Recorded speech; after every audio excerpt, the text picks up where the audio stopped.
নির্বাচন নিয়ে কিন্তু অনেক জল্পনা কল্পনা কিংবা অনেক স্বপ্ন বুনছে সকলে মিলে। সেই নির্বাচন নিয়ে আজকে দৃষ্টি আপুর কাছে কিছু প্রশ্নে চলে যাব। দৃষ্টি আপু, নির্বাচন তো আসন্ন, সেই নির্বাচনটা কেমন দেখতে চায় দৃষ্টি? নির্বাচন তো আসলে এখন আমাদের সেভাবে ইলেকশন করার ভোটের যে আমাদের রাইটটা, সেই রাইটটা এখন নেই। তবে ডক্টর ইউনূস যেটা বলে গিয়েছেন যে একটা হিস্ট্রি হবে, উনি যেহেতু আছেন একটা হিস্ট্রি করে দিয়ে যাবেন।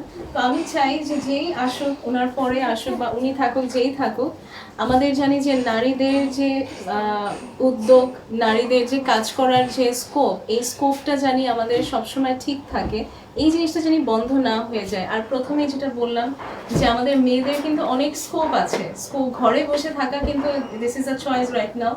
তো আপনারা চাইলেই আপনারা যে কোনোভাবে স্কোপ নিয়ে কাজ করতে পারেন। অনলাইনে আমাদেরকে জানি আরো বেশি এমফাসাইজ করা হয় মেয়েদের ব্যাপারটাতে।